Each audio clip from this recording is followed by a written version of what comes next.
बिस्मिल्लाहिर्रहमानिर्रहीम अस्सलाम वालेकुम टू ऑल स्टूडेंट्स। उम्मीद लरम چې روغ جوړ به स्टूडेंट्स نن به کو تاسو ته یاد یې بل زمونږ یو څو خبرې کړې وې او مونږه بایو شروع کړې وه د فرست ایئر. هغې کې لومبنۍ مونږه ویلي چې یاره سیل څه ته وایي، مایکروسکوپ څه ته وایي، او د هغې نه بعد ټیکنیکس مونږ یوز دغه کړي شروع کړو چې په بایو کې داسې کم کم ټیکنیکس دي چې هغه مونږ له زده کول پکار دي او چې هغه مونږ زده کړو نو مونږ ته به د بایو سټډي ډېر اسانه شي. نو په هغې کې مونږ لومبنۍ ټیکنیک چې کوم سټینینګ مونږ ویلو او په سټینینګ کې مونږ دا خبره کړې وه چې یاره سټینینګ چې کوم دی دا یو کلر دی، یو کلرایزیشن دا یې پروسس دی او په دې کې داسې کېږي چې مونږ مختلف کیمیکلز دي، د هغې مختلف کلرز دي. نو مونږ چې یو مایکرو ارګانیزم سټډي کوو هغې سټډي مونږ ته ګرانې یا مطلب د مایکرو ارګانیزم یا د هغې یو پارټي هغې سټډي کول مونږ ته ګرانې. نو د هغې دپاره مونږ څه کوو؟ د هغې دپاره مونږ سټینینګ پروسس کوو. نو چې سټینینګ پروسس مونږ وکړو نو مونږ ته پته ولګي چې یاره دا ارګانیزم چې کوم دی دا کم ارګانیزم دی، ځکه چې هغه کلر واخلي نو مونږ هغه ایزیلی سټډي کوو. اوس نن به مونږ خبره کوو سټینینګ مونږ ویلې، خو د سټینینګ کې لږ غونته مزید یو څو خبرې کوم بیا مخکې ځو. نو مونږ سټینینګ د هغې انټروډکشن د هغې خبرې اترې مونږ کړې وې. اوس مونږ وایو چې دا سټینینګ په څو طریقو باندې اپلای کېږي او څنګه اپلای کېږي. نو سټینینګ دا اپلای کېږي اپلای ان ټو ویز، په دوو طریقو باندې سټینینګ چې کوم دی اپلای کېږي. صحیح شو؟ تاسو یو پیر بیا په ذهن کې کېدی که کوم سټوډنټس وو او هغوی په مخکنی لیکچر نه اورېدلی نو لومبنۍ هغه لیکچر وورئ، ځکه که تاسو هغه لیکچر نه اورېدلی نو تاسو بیا په دې باندې کلیر نه پوهېږئ. خو بیا هم زه تاسو ته یم سټینینګ یو پروسس دی. مونږه داسې ډېر سټرکچر دي په بایو کې چې هغه سټرکچر مونږ نشو لیدی، ځکه چې د هغې کلر سیم وي یا هغه ډېر زیات ویک وي او کلر یې چې کوم دی بالکل سیم وي نو هغه مونږ نشو لیدی. خو چې کله په هغې مونږ داسې کیمیکلز وروغورځو، کیمیکلز پې اپلای کوو چې د هغه کیمیکلز ډفرنټ کلر وي نو هغه څیزونه مختلف کلرز واخلي. نو که تاسو خیال وکړئ د لرې نه یو ټول سپین څیزونه دي، تا ته پکې فرق نه راځي په نظر، خو چې ته پې کلر وروغورځوې څه ریډ شي، څه وایټ شي، څه بلو شي، څه بلیک شي، نو بیا ته ایزیلی وینې چې یاره دا پلانکې څیز چې کوم دی دا دی او پلانکې دا دی. صحیح ده؟ مونږه نن سټینینګ اپلای کېږي، ګورو چې دا سټینینګ په څو طریقو باندې اپلای کېږي. نو سټینینګ زمونږ سره په دوو طریقو باندې اپلای کېږي. هغه طریقې څه دي؟ یو ته مونږ وایو ان ویوو سټینینګ، یو ته مونږ څه وایو ان ویوو سټینینګ، او بل ته به څه وایو ان ویټرو سټینینګ. صحیح شو؟ دا دوه طریقې دي. ښه، په دې باندې سټینینګ ټیکنیکس چې کوم دی هغه اپلای کېږي یا سټینینګ کیمیکلز چې کوم دي هغه اپلای کېږي، کلر کیمیکلز چې کوم دي. اوس کوېسچن دلته مخې له راځي چې یاره د دې ویوو څه مطلب دی او د دې ویټرو څه مطلب دی. نو اوس په دې لږ ځان پوه کړو.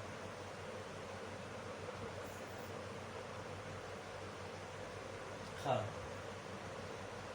د ویوو دا مطلب دی که نه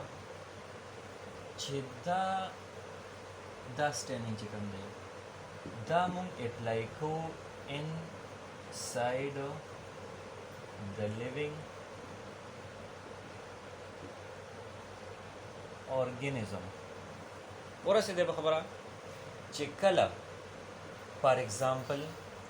تا سره یو بیکټیریا ده، دا فار ایگزامپل تا سره یو بیکټیریا ده. صحیح شو؟ او دا بیکټیریا ته وایې چې د دې انر سټډیز وکړم، انر. صحیح شو؟ د دې دننه سټرکچر چې کوم دی هغه زه ګورم نو د هغې دپاره به ته ان ویوو سټینینګ چې کوم دی نو دا به څه کوې؟ اپلای کوې. چې ان ویوو سټینینګ تا اپلای کړو نو د دې انټرنل سټرکچر چې کوم دی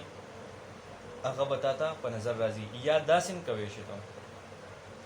چې فار ایگزامپل ته د دې هایفي سټډي کوې د دې چې کوم دی نو نور سپارټ سټډي کې ایکسټرنلی تر دې سټډي کول شي خو مطلب د دې خبرې دا دی چې ته به لیوینګ ارګانیزم چې کله سټډي کې انټرنلی نو دې لپاره موږ څه اپلای کوو ان ویوو سټینینګ موږ اپلای کوو صحیح شو اوس موږ خبره کوو د ان ویټرو سټینینګ نو ګورئ ذهن کې دا خبره یاد ساتئ چې دا د هغه کلرایزیشن خبره ده خو جسټ نیم باندې کنفیوز نشئ چې یاره دا ویټرو چې کوم دی دا خو ګران نیم دی دا دی هغه دی خو دا سمپل کلرز دي بس موږ یې اپلای کوو اوس موږ خبره کوو ان ویټرو نو ان ویټرو به صحیح انو outside the living organism دا به مونږه په لیوینګ ارګانیزم باندې نه اپلای کوو outside the living organism نه لکه مطلب بهر د لیوینګ ارګانیزم نه بس یو خبر تاسو دې کې ذهن کې سیو کې ښا ګوره زموږ سره ان ویټرو سټینینګ چې کوم دی دا د لیوینګ لپاره نه دی صحیح شو او ان ویوو چې کوم دی دا د لیوینګ لپاره دی نو لہذا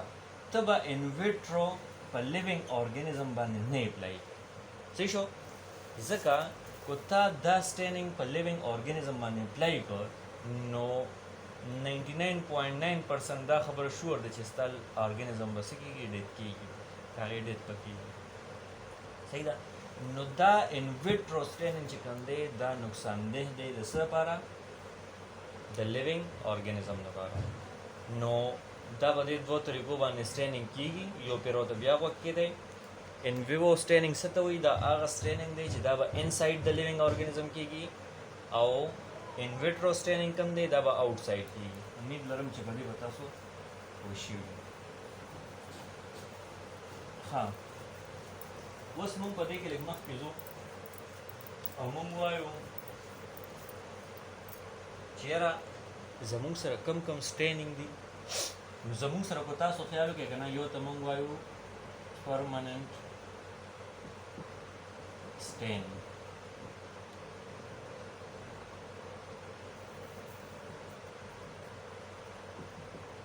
permanent staining ها permanent staining څه ته وایي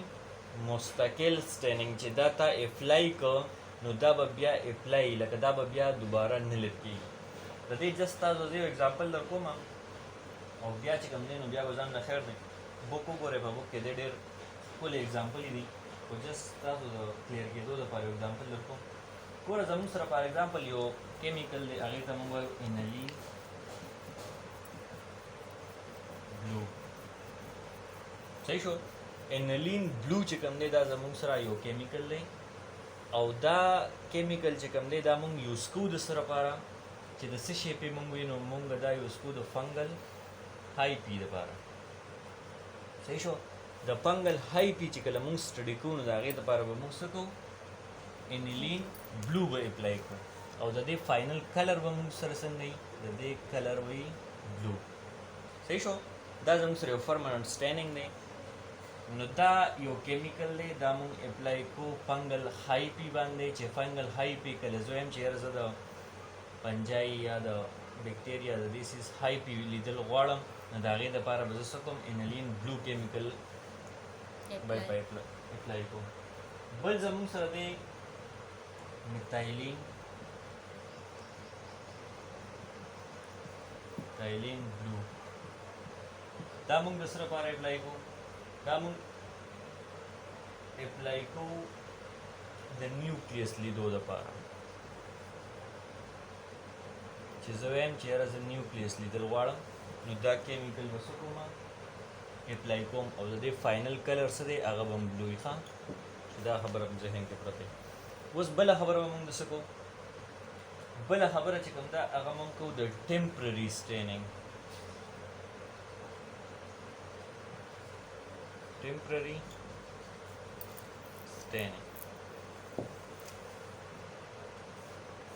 temporary staining په دې کې به زه تاسو له اگزامپل درکړم د آیوډین سلفیټ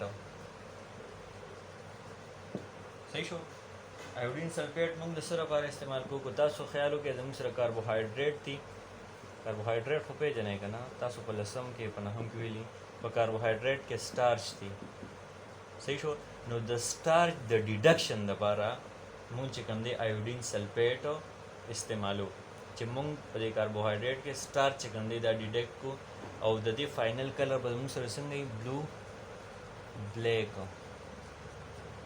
पूरा सीधे खबर दा जमुंग सरा द परमानेंट और टेम्पररी स्टेनिंग यो दो एग्जांपल है इन परमानेंट स्टेनिंग के मुंग सो विच इनलिन ब्लू दे दा बदसरा पार इस्तेमाल द फंगल हाइट द पारा द फाइनल कलर वसी ब्लू वे मिथाइलिन ब्लू दे दा मुंग दसरा पारा इस्तेमाल द न्यूक्लियस द पारा द फाइनल कलर वसी ब्लू वे दा मुंग सरा टेम्पररी कम चे आरजी तौर बांधी पागे की तास मा एग्जांपल दर को द आयोडीन सल्फेट सही शो दा मुंग दसरा पार इस्तेमाल चे मुंग कलर द स्टार्ट डिडक्शन को और द फाइनल कलर वसी ब्लू ब्लैक खा دا زموږ سره د سټینینګ خبره وه او امید لرم چې په دې سټینینګ به تاسو ډېر ښکلي پوه شوي یې بیا هم که نه یې پوه شوي څه مسله نو تاسو تپوس کولی شئ ها اوس زموږ سره یو بل خبره شروع کېږي او هغه خبره ده د سینټریفیوګیشن نو سینټریفیوګیشن یو ډېر امپورټنټ څیز دی چې په دې باندې تاسو ځان پوه کړئ نو انشاءالله تاسو بیا په ډېرو څیزونو باندې پوه شئ نو سینټریفیوګیشن باندې اوس لږ ځان پوه کړئ سینټریفیوګیشن څه کوي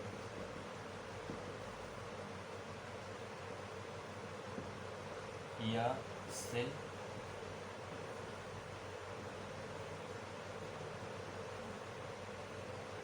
फ्रिक्शनेशन صحیح شو دې ته موږ سینټریفیوګیشن وایو یا ورته سیل فرکشنیشن وایو نو څه په دې لږ ځان پوه وای ښه که کم نوی سټوډنټس دي کم زاړه سټوډنټس دي ایوری سټوډنټس نو پلیز بی کیئرفل هر یو ورډ ته چې کوم دی خیال کوئ او سیلف فرکشنیشن سینټریفیوګیشن باندې مکمل ځان داسې کړئ چې لکه سیلف فرکشنیشن مونږ ولیکو سینټریفیوګیشن پرېږدئ ښه دا خو یو ماشین دی یو پروسس دی دا مونږ وایو تاسو د سیلف فرکشنیشن ته خیال وکړئ چې دې مطلب څه دی د هر یو څیز اول مطلب چې کوم دی نو په دې ځان پوهول غواړي سیل خو تاسو پیژنئ لوی واړه چې کوم دی سیل څه ته وایي دا یو سمال یونټ دی بیسیک یونټ دی د لایف او د دې په بدن چې کوم دی د دې په تھرو باندې ټول لایف چې کوم دی هغه ایگزسټ کېږي او په باډي کې مختلف سیلونه فریکشن څه ته وایي فریکشن موږ وایو سمال ته صحیح شو نو د دې خبرې دا مطلب شو چې سمال parts شو سوري دا فرکشن مونږه پارټس ته وایو ها نو سمال پارټس اوس د مینینګ یې مونږ ته پته ولګېده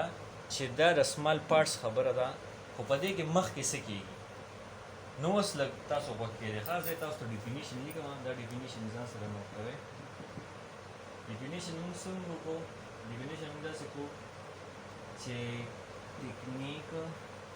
سیلف فرکشنیشن خبره ده technique which used to separate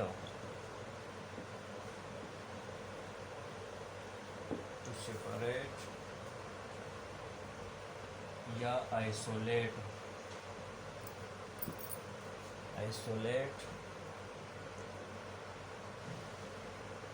cell component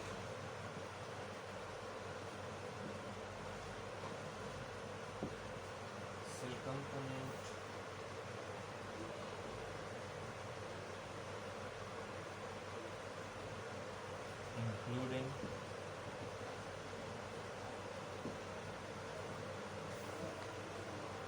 its organelles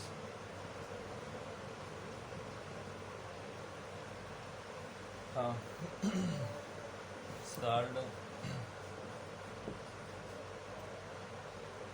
cell फ्रिक्शनेशन ها تاسو د ډیفینیشن ته لګو غره پدې کې ما یو دوه درې خبرې وکړې ما پدې کې دا وې چې یاره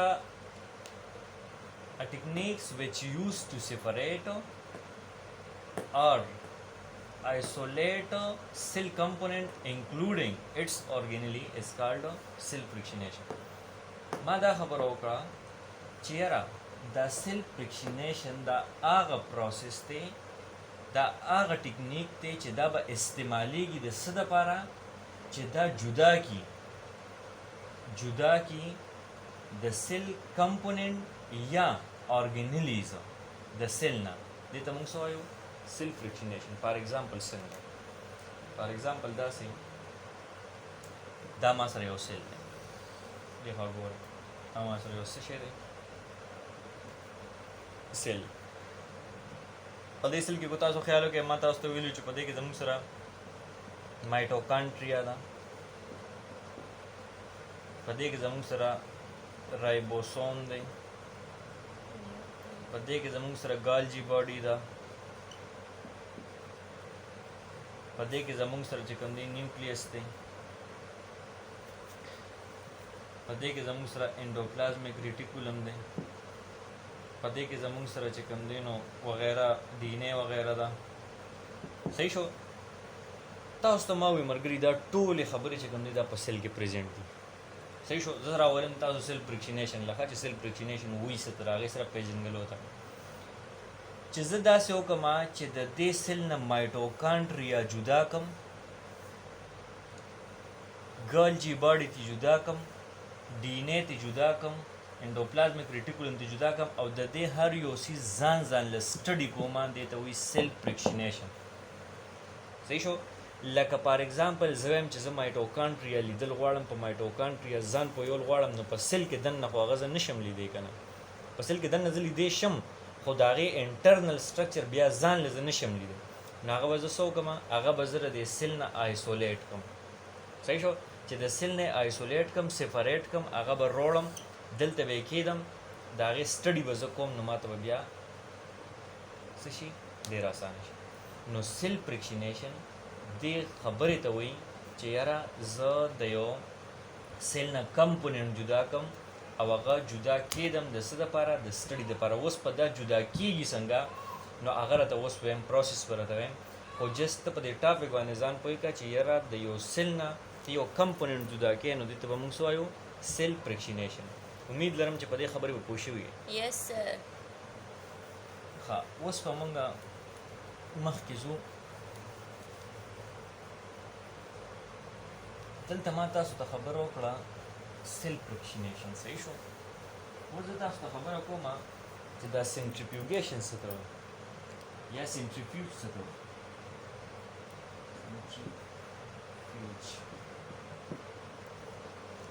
سنټریفیوج باندې لږ ځان پوه کړئ ښه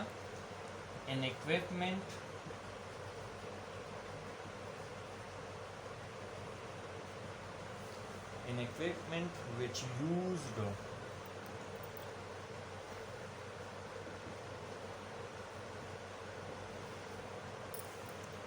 to separate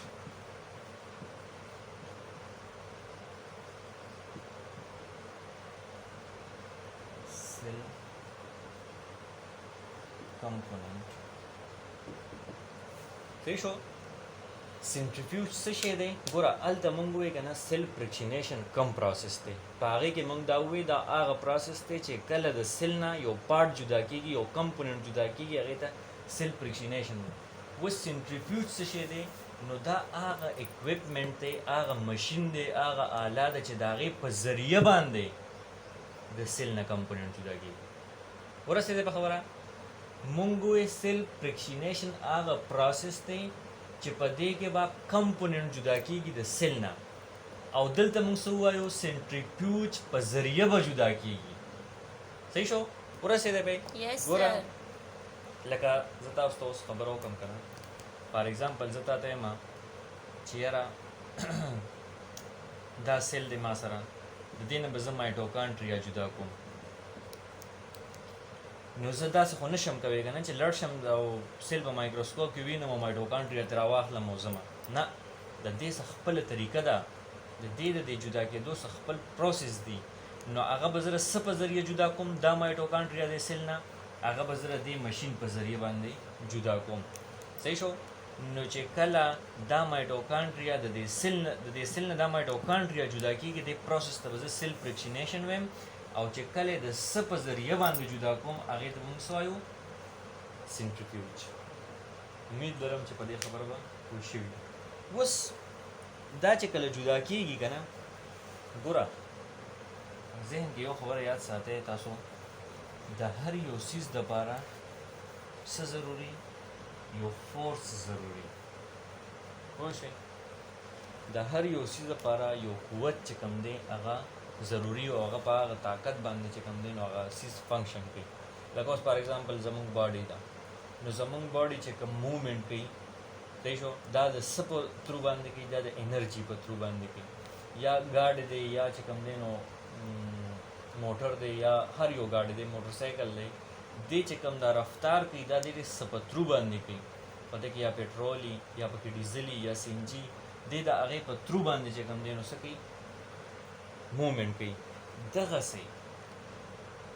چې کله مونږه سیلف فریکشنیشن پروسس کوو د سنټریفیوج په ذریعه باندې، نو دا سنټریفیوج هم دته د څه شي ضرورت دی او هغې ته مونږ وایو سنټریپیټل فورس. تاسو به په فزیکس کې ویلي په 10 کې، او که نه مې ویلي نو خپل فزیکس ټیچر نه تپوس وکړئ چې یاره سر د سنټریپیټل فورس څه ته وایي، نو هغه به تاسو ډېر ښکلې پوه کړي. نو سنټریپیټل فورس چې کوم دی دا هغه فورس دی چې دا فورس مونږ اپلای کوو په سنټریفیوج باندې، او سنټریفیوج مونږ له کار د څه کوي؟ د سیلف فریکشنیشن کوي، سیل نه کمپوننټ چې کوم دی جدا کوي. ښه اوس که مونږ د هغې کې لږ مخکې وګورو که نه چې دا سنټریفیوټل فورس مونږ اپلای کوو د څه دپاره، نو زه تاسو ته بیا ډایګرامیټیکلی ښیم، خو جسټ اول ستاسو هغه ذهن کلیر کوم. ګوره ما سره سنټریفیوج یو مشین دی، صحیح شو. په دې مشین کې ما یو ټیوب کېښودو، که د هر څه ټیوب دی، صحیح شو، دا که د هر څه ټیوب دی، خو زه غواړم چې دې له زه ریوالویشن وکړم، مطلب دې کې چې کوم دا ګرینډینګ وکړم. تاسو داسې چلو کې که نه، ګوره اسپیشلی دا فیمیل سټوډنټس، تاسو جوسر به کور کې په جوسر کې تاسو څه چل کوئ؟ کیلې پکې روغې واچوئ، څه شو، چې کله پکې کیلې واچوئ، ملک وغیره ورسره واچوئ، او تاسو په هغې باندې فورس اپلای کې، مطلب دغه چې کوم دی بجلی کې ولګوئ سوچو، نو بیا څه چل وشي؟ د هغې ګرینډینګ وشي. ورسېدی په خبره باندې، هغه کیله چې کوم ده هغه میده شي او هغه ملک هغه ټول هوموجینیټ شي، صحیح شو. نو دغسې چې کله مونږ په دې سنټریفیوج کې څه شي کېږدو که نه، یو ټیوب او په هغې سنټریفیوټل فورس اپلای کړو، نو د هغې ریوالویشن به کېږي، داسې ریوالویشن به کېږي. تاسو کو ګورئ په دې جوسر کې هم داسې اکثره تا چې څه اچولي هغه داسې ریوالو کېږي، صحیح شو. نو دغه ریوالویشن چې کوم دی دا د هغه څیز ګرینډینګ کوي او هغه څیز چې کوم دی څه کوي؟ بلکل میده کوي. بیا په دې کې به یو بله خبره مونږ له مخې له راځي، اوس به یې مونږ مخکې په ډایګرامیټیکلي به وایو، خو زه یم چې تاسو د اوس نه بې لږ لږ پوه شئ. چې تاسو خیال وکړئ که نه چې کوم څیزونه فار ایگزامپل ما یو ټیوب کې چې کوم دی سامان اغستی دی او د دې زه ریوالویشن کوم سنټریفیوج کې، دا ما یخې سنټریفیوج خو پېژنئ که نه، په سنټریفیوج مشین کې مې یخې د دې ریوالویشن چې کوم دی کېږي، نو په دې کې چې کوم لارج ډینسټي والا څیزونه وي، لارج ډینسټي والا کوم کمپوننټ وي، نو هغه به په دې بیس کې دلته کښېني داسې، ځکه چې د هغې ډینسټي به لارج وي که نه، او سپک به په برځي. تاسو وګورئ که نه، فار ایگزامپل د اوبو یو ټینکی دی، د اوبو، صحیح شو، دغه ټینکی ته تا وغورځو، معمولی څیزونه دې ورته وغورځول، نو هغه به د اوبو د سر د پاسه ګرځي چې کوم لوور ډینسټي والې، خو چې کله لارج څیزونه ورته تا وغورځول نو هغه په هغه اوبو کې څه ځي؟ کته به ځي. نو دیټس وای دې ټیوب کې چې کوم لارج کمپوننټس وي هغه به لاندې راځي، چې کوم واړه کمپوننټ یې به چېرته ځي؟ بره به ځي، صحیح شو. ها او ګوره چې کوم څیزونه لاندې راځي که نه، دې ته مونږ یو نوم اخلو، هغې ته مونږ وایو فیلیټ. ها دا ځان سره یاد ساتئ،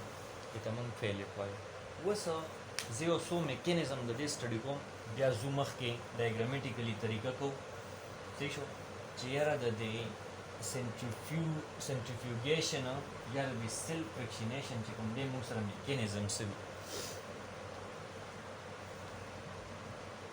ښه نو میکینزم باندې لږ ځان پوه کړئ. ښه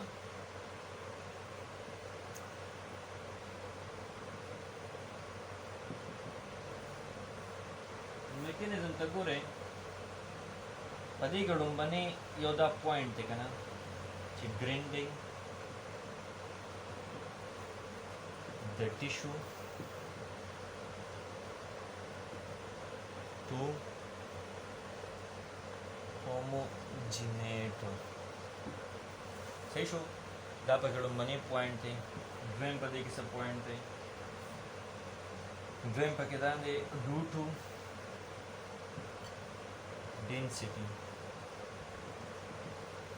due to density different parts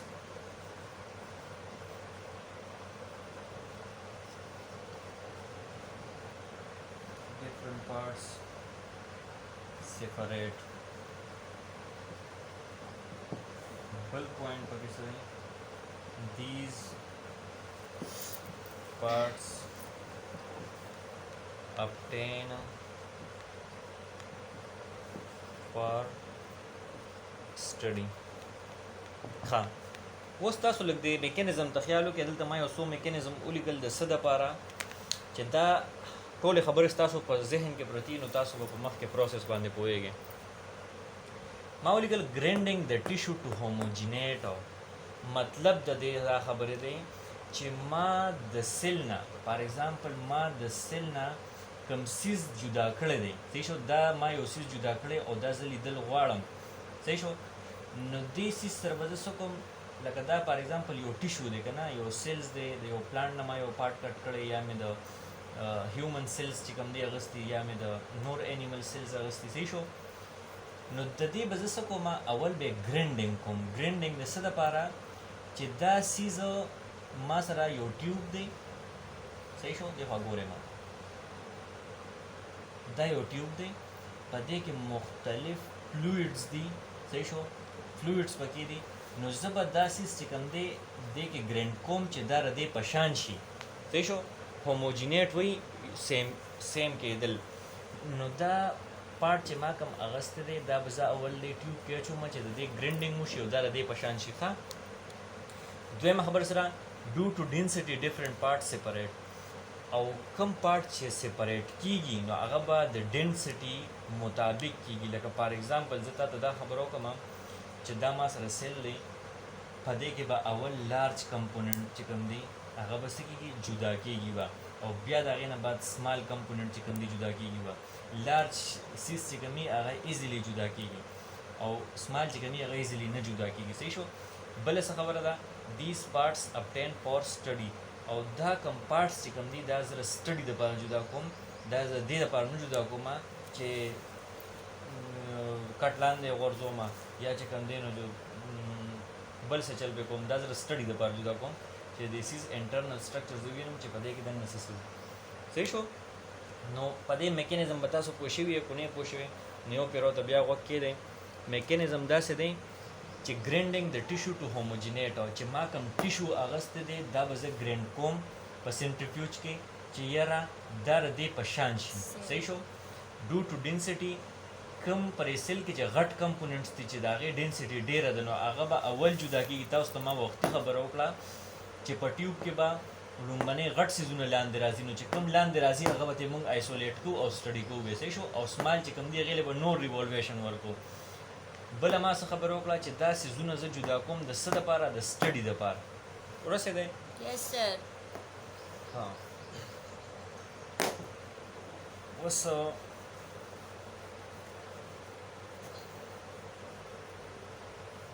ګورئ ښه ما ته اوس زه اوس ډایګرامیټیکلي طریقه کوم خو تاسو پلیز ما ته بلکل متوجه شئ چې په دې سیز باندې پوه شوئ نو بس بیا به ټول عمر پوهه ګرځئ ګوره دا ما سره یو ټیوب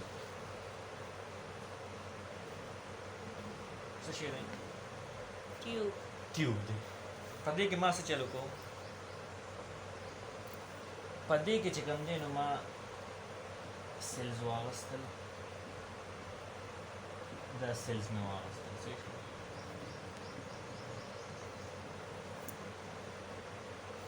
دا سیلز ما واغستل صحیح ده اوس دا ما څه چل وکړو د دې ما ګرینډینګ وکړو نو ګرینډینګ یې ما څنګه وکړو نو تاسو دې دغه وګورئ د جوسر په شان یو ماشین دی او په هغې کې چې کوم دی نو ما د دې ګرینډینګ وکړو ما په دې کې واچو صحیح شو په دې دریم پروسس کې دا چې کوم دی بل ټیوب کې دا ما واغستل نو دا هوموجینیټ شو صحیح شو دا چې څه شو هوموجینیټ شو لکه مطلب د دې خبرې دا شي چې دا یو شان شو صحیح شو چې په دې کې څنګه وو د هغې نه بعد د ګرینډینګ ما وکړو نو په دې کې دریم پروسس کې دا یو شان شو ورسېدی به خبره Yes, sir. اوس په څلورم پروسس کې مونږ څه چلو کو دا څیز مونږ کېښودو په سینټریفیوج مشین کې صحیح ده په سینټریفیوج کې مونږ کېښودو اوس دا ټیوب دی ما سره او هغه دغه دی پکې سامان دی پکې صحیح شو اوس دې کې داسې چل شو که نه چې دا ما کوم څیزونه اخیستي دي اوس خو تاسو خیال وکړئ پر سینټریفیوج مشین تاسو وګورئ که نه تاسو په بک کې به یا په بک کې نه په ګوګل باندې سرچ کړئ په دې کې یو بټن وي هغه بټن داسې وي چې ته به دې له ټایم ورکړې ټایم صحیح شو چې دا څیز لکه اول به دې له فورس ورکړې بیا به له ټایم ورکړې چې زه دې له دونه طاقت ورکوم دونه فورس ورکوم دونه ګریویټي ورکوم او دونه ټایم ورکوم صحیح شو نو فار ایگزامپل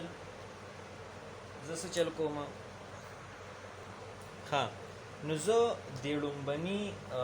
سنټریفیوج کې چې ما کوم دغه اخیستی و دې له به زه ورکوم 1000 جی 1000 جی څه مطلب شو جی پېژنئ جی وی موږ وایو 1000 جی چې کوم ده دا د 1000 جی مین 1000 force of gravity صحیح شو 1000 force of gravity ها اوس دونه خو تاسو پېژنئ جی څه مطلب شو صحیح ده نو موږ به څه چل کوو موږ دا سینټریفیوج کې کېښودو دې له موږ ټایم څونه ورکړو فار ایگزامپل دې له موږ ورکړو 10 منټ صحیح شو 10 منټ ټایم ورکړو 1000 جی چې کوم دی نو دا فورس دی په دې باندې سینټریفیوټل فورس چې کوم دی اپلای شو اوس په دې کې لومبنۍ یو خبره یاد ساتئ ښه په دې کې به تاسو ته ما ویلو چې کوم لارج کمپوننټس دي هغه به چېرته ځي لاندې هغه به لاندې راځي صحیح شو نو چې کله دا لارج کمپوننټ لاندې راځي دې ته موږ یو نوم اخلو د سیټل ډاون of component is called sedimentation په دې ځان پوه کې ها چې کوم لارج کمپوننټ لاندې راځي دغه پروسس ته به موږ څه وایو سیډیمنټیشن صحیح شو نو ګوره پر لومبنۍ ما 10 منټ ورکړو 1000 جی وا 1000 ګریویټي وا 1000 نو ما سره به لارج کمپوننټ لاندې راځي نو هغه به کم کمپوننټ یا به نیوکلیس وي که لیکل ښکاري نو زه زباني وایم دا ځان سره نوټ کوئ ښه زموږ سره به نیوکلیس وي او سیلوال پارټس وي وغیره صحیح شو ځکه چې دا زموږ سره څه دي دا زموږ سره لارج کمپوننټس دي صحیح شو نو امید لرم چې تاسو په دې لومبنۍ پروسس به تاسو پوه شوي یئ په سینټریفیوج کې موږ ټیوب کېښودو هغې کې هوموجینیټ مکسچر دی صحیح شو نو په لومبنۍ هغې له ما 10 منټ ټایم ورکړو 1000 ګریویټي فورس دی صحیح شو نو په هغې کې نیوکلیس چې کوم دی یا سیلوال پارټس چې کوم دي هغه لاندې رالل نو دا به دې زه راواخلم او سټډي به یې کړم صحیح شو د دې ټیوب نه به زه سیلوال نیوکلیس پارټس راواخلم او سټډي به یې کړم صحیح شو ها اوس سپوز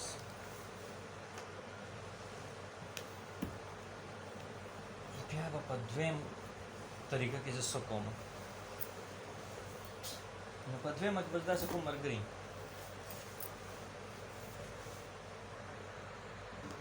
ښه په دویمه دغه کې به زه څه کوم په دویم پروسس کې په دې کې ما بیا ټیوب واغستو صحیح شو ټیوب مې واغستو او دې له ما ټایم 20,000 جی ورکو صحیح شو او ټایم به څونه ورکم ټایم به 20 منټ ورکم صحیح شو